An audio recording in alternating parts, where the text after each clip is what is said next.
warahmatullahi wabarakatuh. Bapak Ibu Asesor yang terhormat, alhamdulillah pada hari ini kita semua masih diberikan kenikmatan sehat walafiat sehingga masih dapat melakukan aktivitas dengan baik. Salawat serta salam semoga tercurahkan kepada junjungan Nabi Muhammad SAW.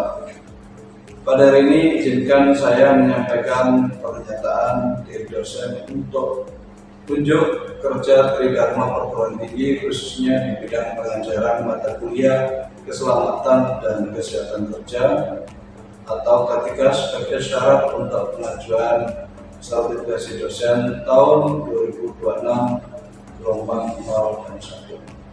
Perkenalkan, nama saya Solikin, sarjana teknik, magister teknik, selaku dosen mengajar di Universitas Muhammadiyah Surabaya Fakultas Teknik Program Studi Teknik Mesin di bidang pengajaran mata kuliah keselamatan dan kesehatan kerja atau K3. Mata kuliah keselamatan dan kesehatan kerja atau K3 di Prodi Teknik Mesin merupakan mata kuliah penunjang dengan bobot 2 SKS, di mana jumlah pertemuan 16 tatap muka. Untuk deskripsi mata kuliah keselamatan dan kesehatan kerja, bahwa mata kuliah ini mengkaji kebijakan pemerintah dalam perlindungan keselamatan dan kesehatan kerja terhadap tenaga kerja pada berbagai sektor ketenagakerjaan di Indonesia. Cakupannya meliputi pengantar keselamatan kerja, dasar hukum dan peraturan perundangan di bidang K3, keselamatan kerja dan pencegahan kecelakaan kerja, identifikasi bahaya, pengendalian serta manajemen keselamatan kerja dan juga analisa kecelakaan kerja atau CSEA. Cakupan pembelajaran lulusan mata kuliah K3 di Prodi Teknik Mesin meliputi yang pertama, mampu menerapkan peraturan perundangan manajemen K3 untuk meminimalisir sumber atau potensi kecelakaan pada area dan lingkungan kerja. Yang kedua, mampu memahami prinsip dasar keselamatan dan kesehatan kerja pada lingkungan industri dan area kerja. Yang ketiga, mampu menunjukkan sikap bertanggung jawab atas pekerjaan di bidang keahlian secara mandiri. Yang keempat, mampu menguasai metode, keterampilan dan peralatan teknis modern yang diperlukan untuk pekerjaan di bidang sistem mekanikal. Kemudian untuk capaian pembelajaran mata kuliah K3 di Prodi Teknik Mesin UNMU Surabaya, yang pertama, mampu memahami prinsip keselamatan dan kesehatan kerja serta lingkungan yang aman, mampu mengenali potensi bahaya dan melakukan langkah pengendalian terhadap semua bahaya yang ada di area kerja. Yang ketiga, mampu membuat CSEA terhadap pekerjaan yang akan dilakukan. Yang keempat, mampu melakukan investigasi terhadap kecelakaan dan membuat laporan hasil investigasi. Untuk materi pembelajaran mata kuliah K3 di Prodi Teknik Mesin UM Surabaya, yang pertama adalah pengantar K3, yang kedua peraturan pemerintah tentang K3, yang ketiga penyebab kecelakaan, yang keempat alat pelindung diri atau APD, yang kelima sistem manajemen K3, yang keenam identifikasi bahaya dan pengendalian risiko, yang ketujuh K3 pekerjaan mekanikal dan elektrikal, yang kedelapan adalah K3 kerja ratakan, yang ke-9 K3 sistem pemadam kebakaran, yang ke-10 sistem tanggap darurat, dan yang terakhir 11 analisis kecelakaan kerja atau CSEA.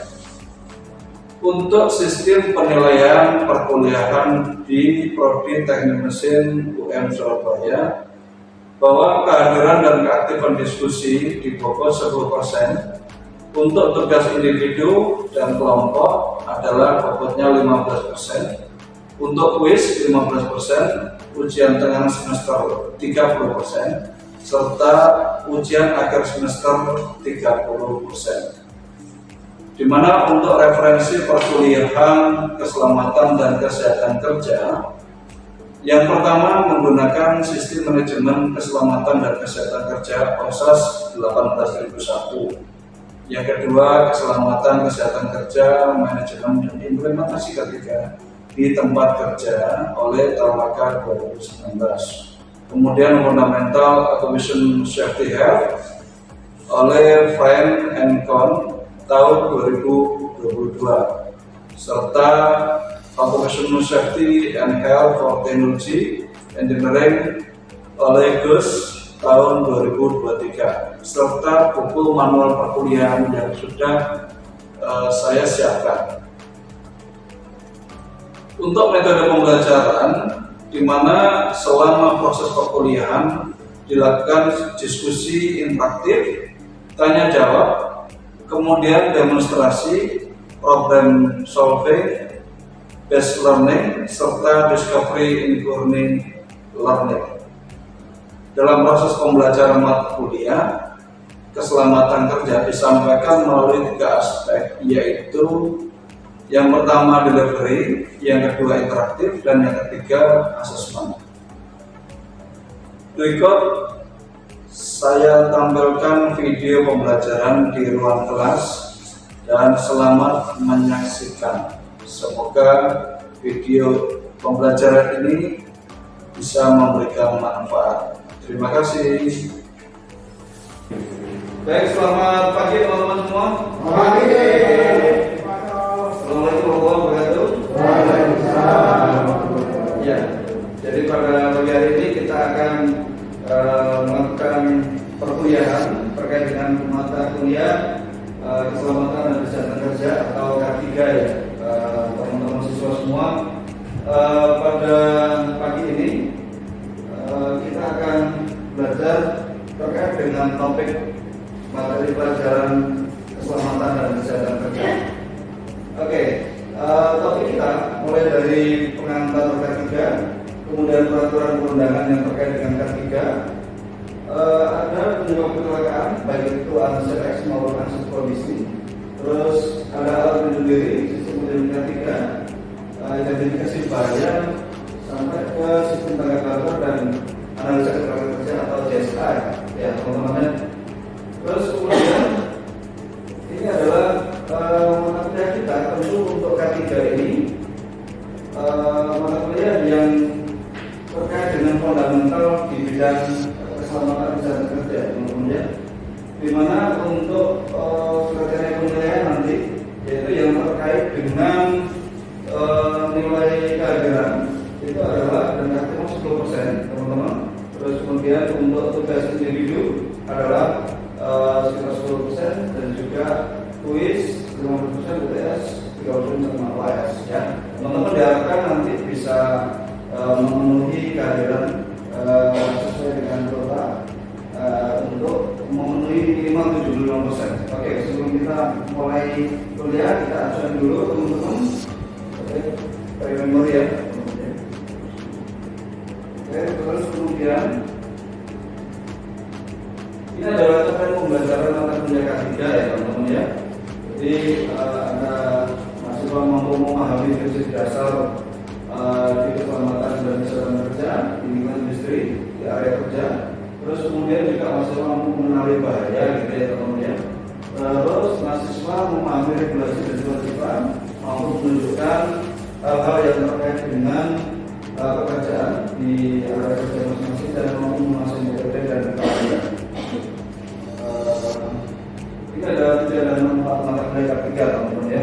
Jadi untuk kuliah kita itu adalah mahasiswa mampu memahami konsep dasar keselamatan dan kesehatan kerja, mampu mengidentifikasi risiko, sampai ke membekali mahasiswa terkait dengan kompetensi K3 teman-teman ya. Oke, ada yang tahu yang berkaitan dengan K3 teman-teman? Tentu mungkin ada bisa dijelaskan gimana dengan K3?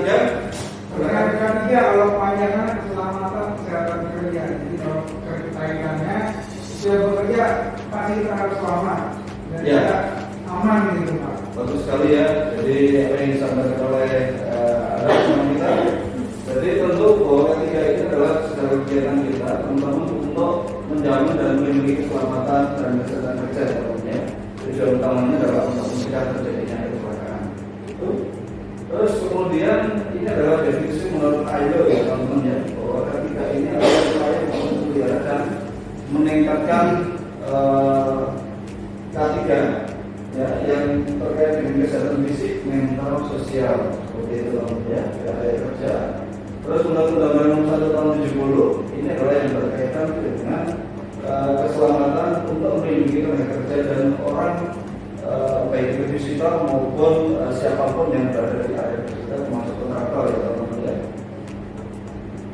Ini adalah regulasi pemerintah bahwa teman-teman kalau kita bicara yang berhubungan dengan K3 itu dasar hukumnya adalah Undang-Undang 1 Tahun 70, terus kemudian Undang-Undang Nomor 13 Tahun 2003 dan Peraturan Pemerintah Nomor 50 Tahun 2012 yang berkaitan dengan penerapan sistem manajemen K3. Itu ya teman-teman ya. Nah, ini adalah kecelakaan kerja. Tentu teman-teman sudah semuanya ya. Pak Oki mungkin penyebab dari kecelakaan Pak Oki yang selama ini Pak Oki tahu? Kalau itu ada dua faktor utama Pak. Ya. Yang pertama kalau ada tindakan orang itu sendiri, yang kedua kondisi atau situasi dari lingkungan dia. Bagus sekali ya. Jadi nilainya apa ya? Oh, itu pas Pak. Jadi Pak Oki menyampaikan bahwa penyebab dari kecelakaan itu ada dua, namanya yaitu tindakan yang tidak aman dan juga kondisi yang tidak aman. Dua itu yang kecelakaan kerja. Jadi kecelakaan kerja ini adalah sesuatu yang tidak disengaja, namanya. Jadi yang bisa menyebabkan cedera dan menghasilkan sebuah kerugian, baik itu kerugian berupa benda maupun korban pada manusia. Itu teman-teman. Terus ini kalau teman-teman coba amati, teman-teman ya. Jadi ada suatu kondisi seperti ini. Mungkin Evi, jadi yang berkaitan dengan seperti ini kira-kira penyebabnya apa? Satu aja kira-kira. Penyebabnya ini karena supirnya tidak hati-hati.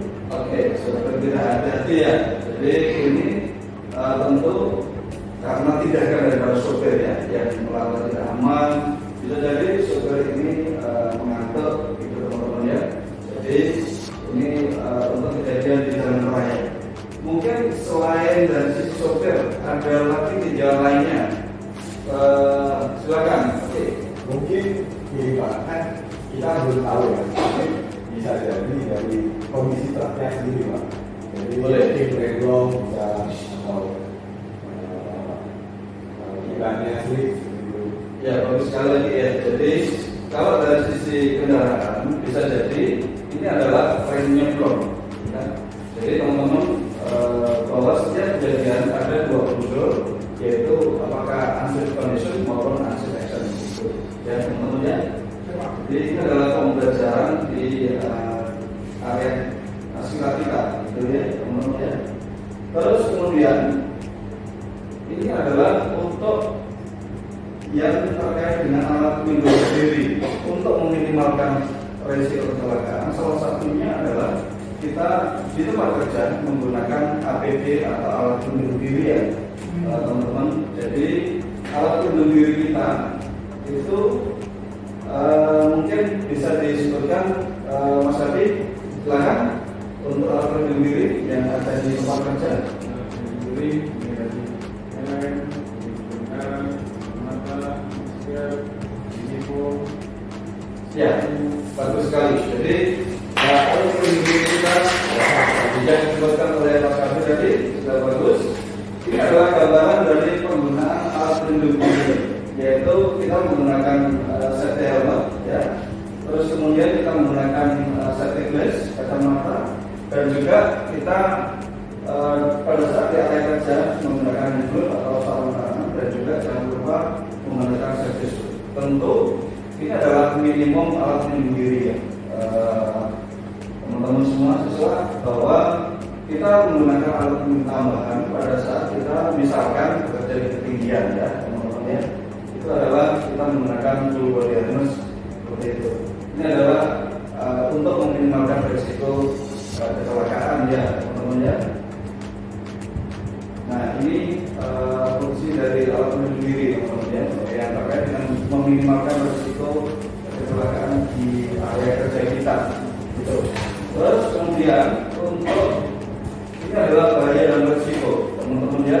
Tentu kita sudah mengetahui apa itu bahaya dan risiko yang ada di area sekitar kita ya teman-teman ya.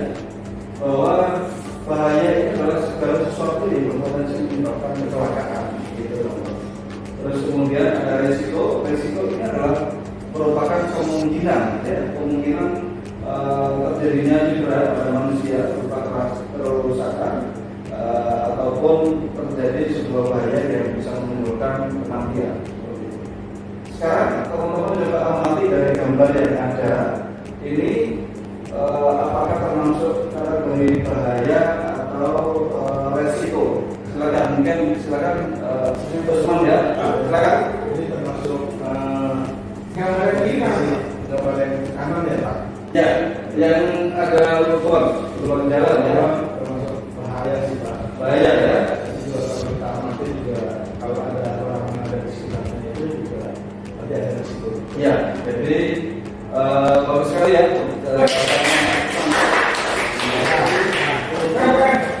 Yang ada di gambar ini adalah ada sebuah bahaya yang berpotensi menimbulkan resiko seperti itu ya teman-teman ya.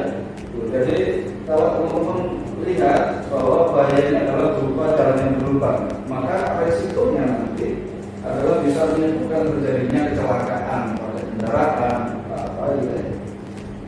Jadi teman-teman, jadi untuk bahaya dan resiko.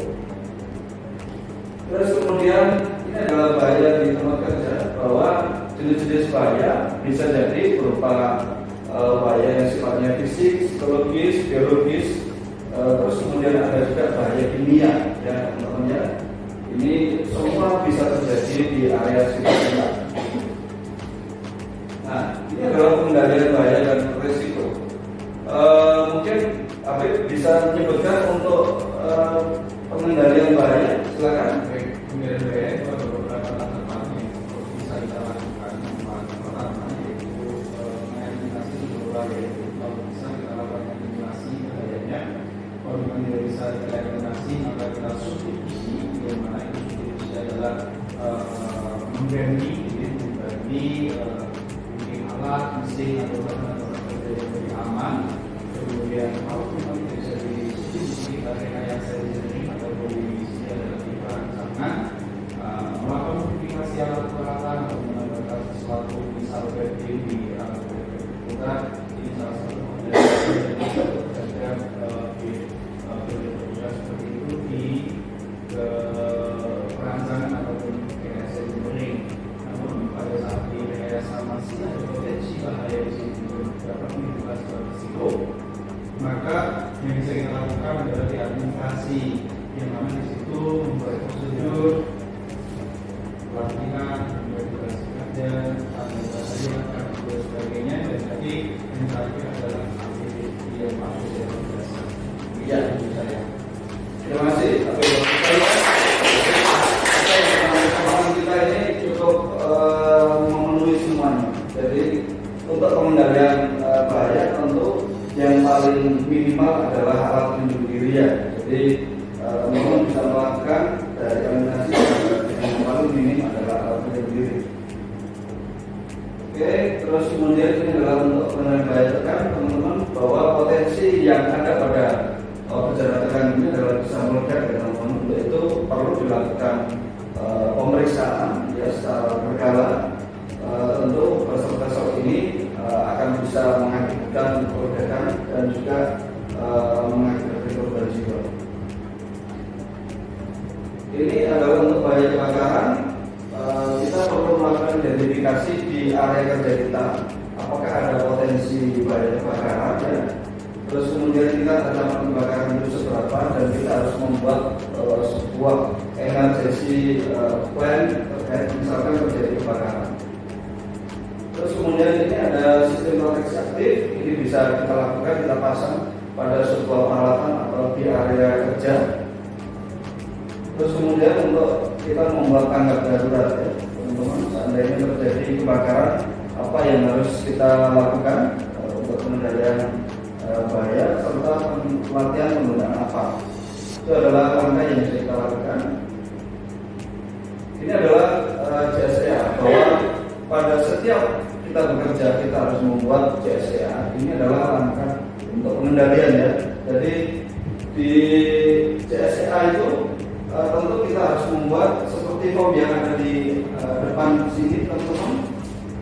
Ini adalah contoh untuk form JSA ya. Nanti bisa dilihat di area kerja kita teman-teman. Ini adalah contoh dari JSA gitu ya. Jadi kita bisa melakukan pembuatan JSA ya seperti itu. Terus kemudian ini adalah tujuannya JSA teman-teman untuk menjaga kecelakaan. Jadi bahwa pada saat kita membuat JSA ini tentu kita melakukan langkah kerja, terus kemudian bahayanya apa dan melakukan pengendalian sampai ke tingkat risiko yang paling rendah. Itu ya. Ya, sistem tanggap darurat bahwa di setiap area kita perlu untuk membuat sistem emergency plan, mulai dari mematikan seluruh proses yang ada di pemesinan. Terus kemudian yang kedua adalah kita bisa melakukan evakuasi untuk evakuasi darurat, menyelamatkan aset yang mungkin bisa diselamatkan, dan juga kita memberikan informasi tanggap darurat kepada petugas di area kerja sampai ke kita tetap di area yang aman sampai menunggu instruksi lebih lanjut. Itu adalah untuk kondisi tanggap darurat ya teman-teman semua. Oke, baik. Bahwa kecelakaan itu adalah bisa kita lakukan pencegahan dengan tentu kita membuat emergency plan yang baik. Terus kemudian kita melakukan pekerjaan secara aman. Terus kemudian kita upayakan untuk pengendalian semaksimal mungkin supaya kecelakaan di area kerja kita bisa diminimalisir dan dihilangkan seperti itu teman-teman ya. Baik, ini adalah bentuk dari perkuliahan kita. Ada yang perlu didiskusikan? Semuanya saya kira sudah cukup ya teman-teman. Semoga apa yang kita pelajari ini bermanfaat. Terima kasih semuanya. Assalamualaikum warahmatullahi wabarakatuh. Waalaikumsalam warahmatullahi wabarakatuh. Oke, terima kasih.